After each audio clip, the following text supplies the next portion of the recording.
Ayan na. Kamusta kayo dyan, mga kameta? How are you? How are you? Medyo grabe yung schedule natin dito sa Scandinavia. Actually, grabe yung, yung pangyayari dito.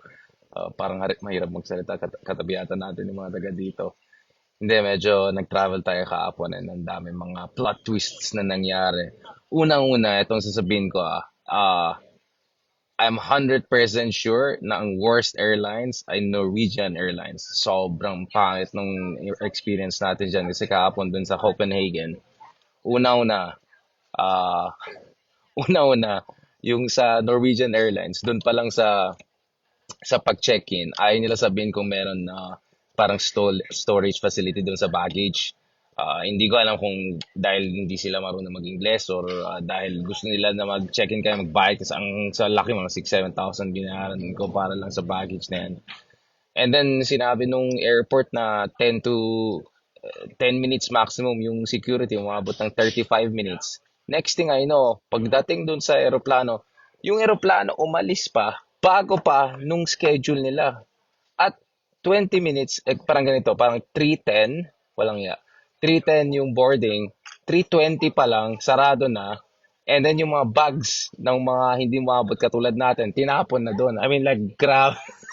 Sa buong travel natin mga kameta, buong mundo na punta na natin. Halifax, pumunta tayo. I've been to North Korea, lahat na punta natin, Middle East, etc. Dito lang sa Norwegian Airlines ko na-experience yung ganito na sasarayin, they'll close the shop ahead of schedule pa. At nung flight schedule, may pictures ako dyan. Yung flight schedule ko niya, 3:40, wala pang 3:35, wala na yung aeroplano. Diba? Grabe talaga. So ako, pumunta ako dito sa Scandinavia thinking na napaka-ayos yung mga tao dito. Actually, in fairness, very honest yung mga tao dito, very straightforward, very efficient yung mga tao dito. Sobrang healthy yung lifestyle. Everyday, mga 10-11 p.m., antok na tayo, natutulog na tayo. So, wala akong reklamo. Sobrang ayos dito talaga. Pero pagdating sa emotional quotient talaga, sobrang, yung mga sagot lang sa'yo dito, no, yes, ganun lang. Tapos, walang consideration, wala man lang tumawag na Mr. X, Mr. Y, baka gusto mo humabol. Walang tumulong doon sa security na ubat ng 35 minutes. Yung 10 minutes na sinabi, naging 35 minutes. Wala man lang sumundo sa'yo, nasabihin, baka late ka na sa flight, you wanna go through it. So, biglang, doon na-miss natin ang Pilipinas kasi for all of the inefficiencies na meron tayo back in Asia, at least may mga ganitong basic considerations. In fairness naman sa Sweden, mas international, mas cosmopolitan sila sa Sweden, mas world-class sila. So, yung experience ko dito, mas malapit sa, I don't know, New York or whatever. Pero doon sa Denmark talaga, tsaka yung Norwegian Airways na yan, worst airline ever. Akala ko Ryanair yung may, Ryanair yata. Akala ko Ryanair yung pinakawalang kwenta. Talaga, walang kwenta talaga. Sa check-in pa lang, ayaw kanilang tulungan na sabihin, no, may murang pwede, i-store mo lang yung bag mo, and then you end up paying like 5,000 pesos for stupid bag na wala naman laman. Just kasi mali yung kinuha or whatever. Basta, and then, my goodness, di ba sa atin, sa Asia, saka internationally, I mean, I've been flying all around the world. Hindi yung sasaran, kung 3:10 yung boarding, 3:20 sarado na. I mean, within 10 minutes. And then walang tutulong sa'yo doon sa security check na napakahaba na sinabing 10 minutes lang umabot ng 35 minutes. Tapos sobrang obvious dito na kulang sila sa labor, undermanned sila. Yun nga, so medyo bad trip tayo. So nakailang beses tayo bumili ng mga tickets na paulit-ulit. Kaya uminit talaga yung Ilocano na. Pagka Ilocano ko talaga, umalis talaga, uminit talaga yung ulo ko. Sabi ko, shucks, I will keep on. Sa buong buhay ko, hindi nangyari yun. Yung like, thank God. Naalala ko yung pinaka first time na I almost missed the flight was nung estudyante pa tayo. Pumunta ako sa Nanyang Technological University sa Singapore. Wala akong pera talaga. Ubus na yung pera ko. And then thinking na dahil Singapore walang traffic efficient, misunderstanding Kala ko Singapore walang traffic efficient lahat. So, kala ko 2 hours before traffic pwede na. Walang just when papunta na akong airport ng Changi Airport from NTU, nag-traffic ng big time, no? And then I forgot na ang NTU ay sobrang labas sa syudad. So, ang layo na sa airport. But, thanks to Singapore Airlines, hinintay nila ako. As in, literally, na-check-in ako. Baka barely 40 minutes before flight. And nung pumasok ako sa flight, tinulungan nila ako through the Changi.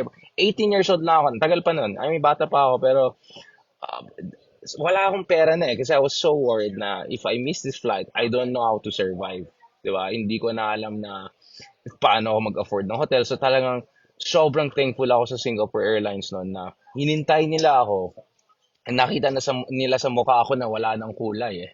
Lalo tayo pumuti kasi wala nang kulay. Kasi alam nila ito, kawawa tong batang to. So hinintay nila ako ganun. So after that experience, nangako sa sarili ko na never ko na mangyari yung mga ganitong gano'n. Kaya sobrang OC ako sa mga flights, OC ako sa mga, I mean, I've done like 3, 4 connecting flights kind of, like, I usually attend yung Halifax International Security, dadaan ka pa ng 2 or 3, dadaan ka ng Vancouver, dadaan ka pa ng Toronto, tapos pupunta kang Halifax. So sobrang OC ako dahil nga dun sa experience ko nung kabataan natin, nung pumunta tayo sa Nanyang Technological University. Ito walang ya. 3:10 ang boarding, 3:20 parang nilabas na yung bag namin, sinara na yung lugar. So, 3:25, 30, wala na. Tapos, ito pa. Hihinga ng tulong sa kanila. Sasabihin nila, I think you're late already for the next flight. I don't think you'll make it. Walang ya. Hindi ka nga tutulungan. Nega pa. Walang ya. Buti nga, nung bumaba, pagbaba naman, malabo din yung instructions. Kasi yung mga machine dito sa Copenhagen, parang minsan English yung lagay mo, bigla sa baba, Danish na. Tapos di pa marunong mag-Danish isa. Tapos mali-mali pa yung instruction. Sabi ng isang guy, within 2 hours, sasara na yung sales of ticket.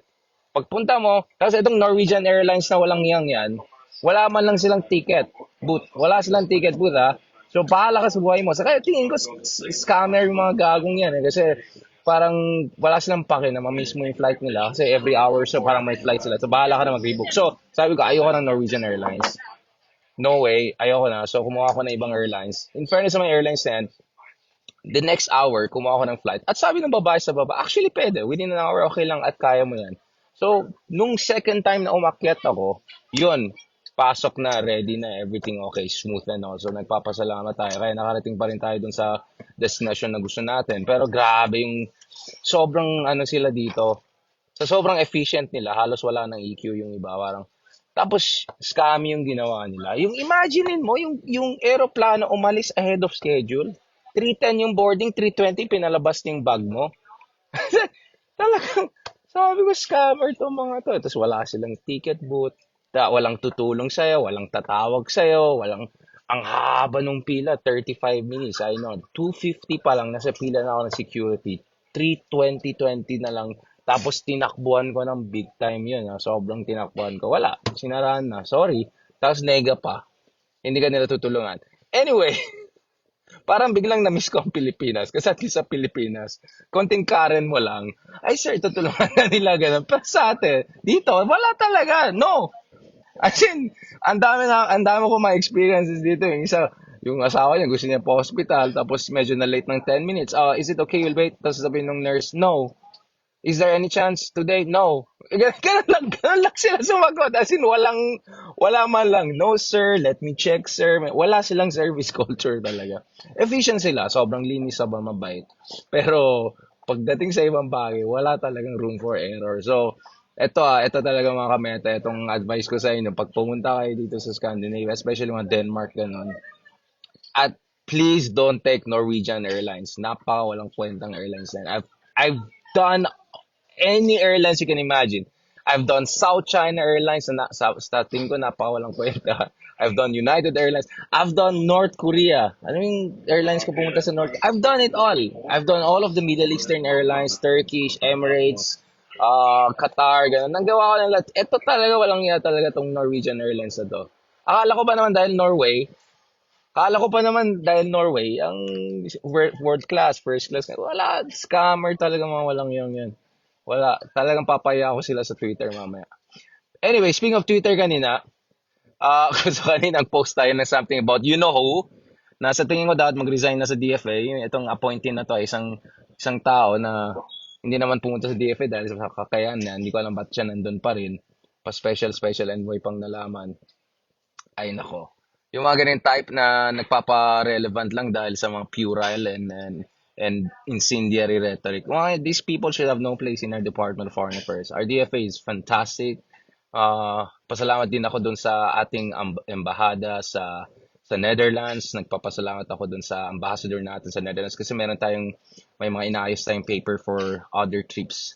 Tinulungan talaga tayo. So, super thankful po tayo. I have had fantastic experience with our friends in the Department of Foreign Affairs. DFA din sa Kuala Lumpur, by the way, the other week. Salamat ulit Thank you, Sarah. Dun sa mga nagpadala ng pictures sa atin. Marami din kaibigan tayo sa DFA, etc. Ito yung mga professionals. Ito yung mga dumaan sa civil service examination. Ito yung mga matino mag-isip. Ito yung mga nagpapaano kay tatay, tapos na-appoint ni tatay, at ngayon nandun pa rin, hindi ko alam ba't nandun pa rin, tapos nagkakalat sa Twitter, wala naman na-produce na any intellectual work of worth, hindi naman na-publish anywhere serious, and ang yabang-yabang pa, tapos nagkakalat pa ng ganun. Anyway, tapos na-realize ko, walang ya.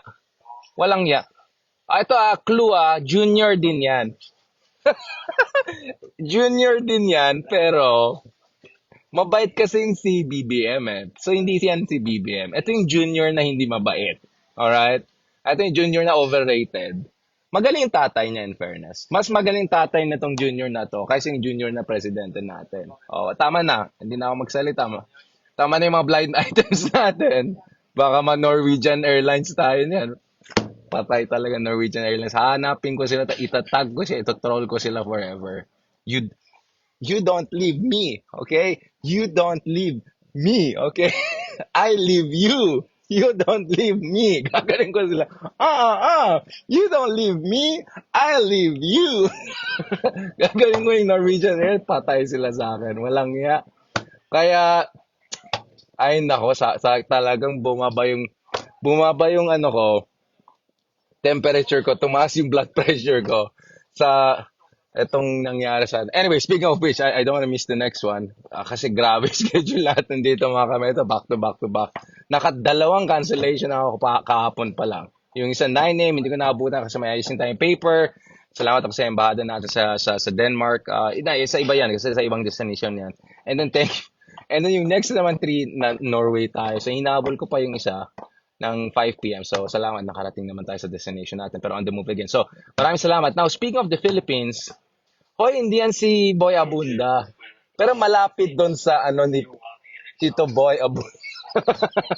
Basta junior din to. Pero yung tatay niya mas magaling sa tatay ni BBM. Oo. Pero si BBM mabait. Itong junior hindi. Karen nga. Karen, pero walang K. Alam mo, ako parati ko sinasabi, nagka-Karen ako once in a while. Ano bang lalaking version ng Karen? Karensky, whatever. Kung magka-Karen ka, dapat may K ka. Kung may na-accomplish ka sa buhay mo. Eto, hanggang speech writing lang accomplishment. I mean, no offense sa mga speech writers, but that doesn't necessarily make you, okay, kahit na mga pretentious pa Immanuel Kant ka pa sa mga international conferences, it doesn't make up for the fact na wala siyang serious single intellectual output. Wala siyang libro na nasulat na internationally acclaimed. Wala siyang academic journal article. Zero. Yung Google Scholar niya siguro negative 10 pa. Wala siyang na-publish sa New York Times, Foreign Affairs, yung mga ganyan. Di ako nagyabang, pero nagawa ko yung mga in my 20s. So, yun lang. Yun lang. I'm just saying, kung magkakaroon ka, that may K ka. Ito nga, wala kang K. Kinakontrol ko naman sa kaso baka mapama. Basta hindi ito si BBM Si BBM mabait siyang junior, okay? Speaking of BBM, wait, before tayo mag-BBM, balikan natin itong Twitter. Nahanap ko walang hiya, may nagpe-fake account sa atin. By the way mga kameta, pinalitan na natin yung picture natin sa Twitter. So yung account ko, yung Richard Haydaran sa Twitter, na may blue check and then naka 3-piece suit po tayo. Okay? Yung naka 3-piece suit, ako po yan. Yung gumagamit ng picture ko dati, etc. Tapos may fake na blue check. Walang yan tong troll na tayo man lang magbayad ng ng subscription para maka blue check. Etong walang yang yan. Hindi, ako blue check ako dati. Tapos tinanggal lang tayo ni walang yang Elon Musk na. But ibang usapan yan. Kasi galit siya sa mga matalinong mas magaling magsalita sa kanya. Anyway, balikan natin ito mga kameta. So may fake account sa Twitter, paki-report yan. Richard Hidarin din ang pangalan, pero wala siyang blue check at saka yung old yung picture natin sa Las Vegas. Yung totoo po, yung may blue check at saka naka 3-piece suit. So ako yan, pinost ko rin dati yan. Paki-report niyo mga walang yan. Fake account yan, okay? Fake yan, hater yan. Okay, balikan natin to. Speaking of BBM, interestingly, katulad ng pinost natin kanina, biglang hindi lang umibang init ng hangin kasi matagal na po iba ng init ng hangin. Hindi lang iba yung init ng hangin, iba yung init ng tornado. Alright? Dahil bigla itong Department of Justice natin, parang nagparamdam na baka pwede natin buksan itong ICC na ito, 'di ba?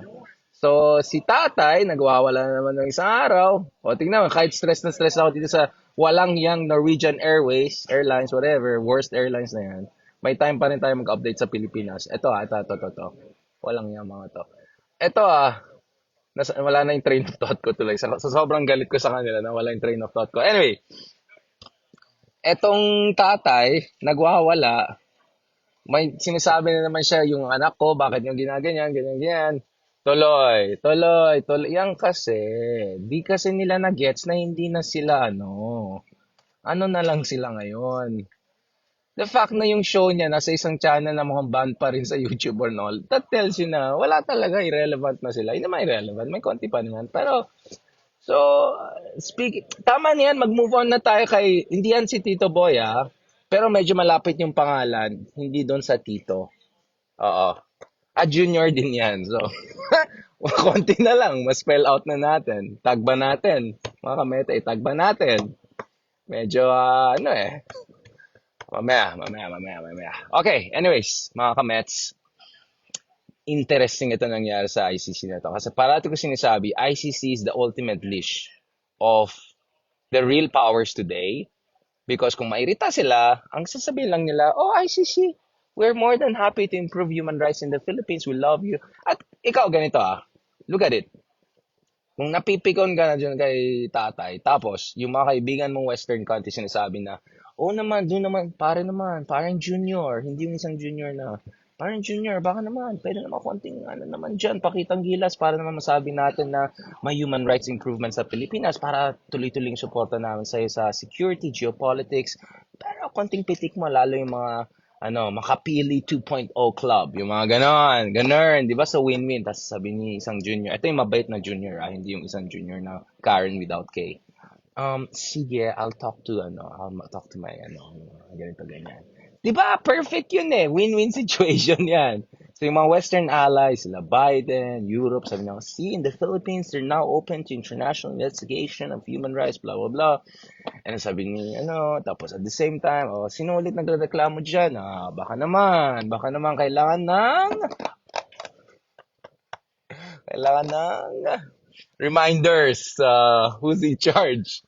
Okay. Ito talaga mo. Talaga Norwegian Airlines yan, haabulin ko talaga mga walang yan. You don't do that to me. You don't leave me. I leave you.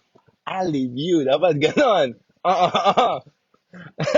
Walang As in, guys, yung flight, 340, 320 pa lang, wala na yung bag namin. Tinapon na nila. Siguro.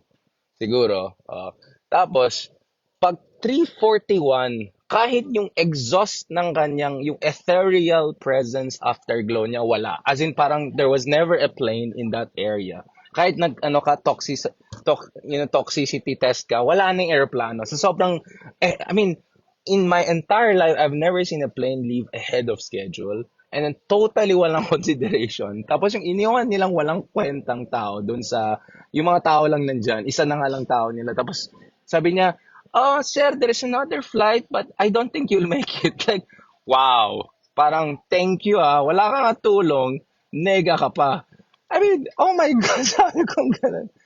Kaya nga sabi ko, kahit last tayo sa list ng countries na happiest, at least naman, di ba? Wala tayong Norwegian Airlines. At thank you naman dyan sa Philippine Airlines. Pasensya na dun sa pagkaka-earn ko before. Love na love ko. Tuloy kanina, naging emotional tayo, medyo hindi naman teary-eyed, tapos naglabas tayo ng tissue, paglabas natin, Philippine Airlines, ganon. Pero ayoko na mag-chot Reyes, learning experience, ayoko nang ganon. Guys, wag na tayo mag-learning experience. Ito basta, kung magsa-Scandinavia kayo, do not take Norwegian Airways. Alam ko, mura yan. Alam ko yung mga kapsat kayo Ilocano, aming Ilocano dyan, Kayo, Norwegian Airlines, amok affordable, pero walang kwenta. Awanti service culture, zero. -10. Kasing lamig ng panahon nila yung service culture ng Norwegian Airlines na yan. Tapos wag na rin kayo umasa dun sa mga tao dito na maging mabait, na mag-extra. In fairness na, mabait yung mga sa Sweden. Pero wag kayong umasa na katulad ng Asia na they will make consideration for you, sir. We will help you. As in, sinabi nung guy, there's another flight, but I don't think you'll make it. As in, like, wala, wala man lang moral support, wala man lang, wala ka nga tulong, wala ka nga ambag, nega ka pa. I mean, like, as in, I'll be honest, I think the word for it is culture shock. Talagang culture shock. May pinsan kasi akong taga Norway. So, hindi naman ako totally surprised, pero hindi pa rin eh. Mali talagang ginawa nila. Kasi sabi ko, sinong unahin ko? Si Junior na car na walang K or yung Norwegian Airlines? Sabi ko hindi, si Junior na walang K muna. Hindi si BBM to ah. Mamaya na yung Norwegian Airlines. So sabi ko, habol ko tong Norwegian Airlines na yan. So habang naghihintay po tayo ng update dito sa ICC case, sabi ko magwala muna ako sa Norwegian Airlines na walang nga talaga sila. Speaking of which, okay, alis na ako. Basta, yun ang travel vlog to ah. Ito yung first proper travel vlog ko dito. Huwag kayo mag-Norwegian Airlines. Walang kwentang airlines na yan. Okay? Iiwanan kayo. Ahead of schedule pa. Walang tulong. Tapos yung mga tao pa nila sabi na, I'm sorry, I don't think you can make it to the next. Eh, paano kung nagbayad ka ng hotel, nagbayad ka ng return flight, nagbayad ka ng wala. So, ito lang. You don't leave me, I leave you. Ganon. Dapat ganon ang vibes natin sa buhay. Alright? They don't know who they messed with. Patay sila sa akin. Paligan natin. Okay, mga kameta. Thank you very much. Tawagin ko na yung mami ko. Yung mami natin, hinahanap na tayo kasi sa sobrang stress tayo sa mga rescheduling kahapon. Medyo hindi tayo umabot sa family duties. So please, yung mga medyo bata-bata pang kailangan, katulad natin, mga millennial, kahit medyo matandang millennial, always call your parents, show love and support. Kasi, at least yung mga asyano, may konting warmth. Dito talaga no. Second, no. Is there another? I don't think you can make it. Ganun lang. Kasi ganun lang. Wala man lang moral support. No. I don't think so. You won't make it. Ganun lang. Alright, okay. Salamat. So, believe ako sa mga katulad natin, mga Pinay dito sa Rion na yan. Kasi sobrang iba yung culture nila. But at the same time, I love how they're super honest people. I love, medyo too honest. I love how they're very efficient, malinis, maayos, walang pollution, green lahat. Yung pag-charger dito, nakalagay 100% Green L or green power. Like, lahat ng mga taxis, green technology, okay lahat, pero yun lang, huwag kayong umasa yung mga Asian treatment, Asian persuasion. So, yung movie ng kaibigan natin, by the way, Jet Tolentino, Asian persuasion is there. So, para pakipanoorin nyo rin yan. But yun lang. So, ito yung officially my first travel advisor, travel vlog. Huwag kayo mag-Norwegian Airways. At huwag kayong umasa na kung malilate kayo, tutulungan kayo sa security check, hindi kayo tutulungan. Especially mga mas maliliit na airports. Siguro hindi Sweden. And huwag kayong umasa na hintayin kayo. Wala. Iiwanan lang kayo. Inega pa kayo. Wala talaga. Yung service culture kasing lamig ng temperature nila dun sa Norwegian. So, yun lang. Yung mga gusto mag-travel dyan, may pera. Yun lang. Huwag kayo ma-excite na, ay, mura ng flights, ganun. Kasi yung pala, yung service culture niya, -10. Kasi lamig nila.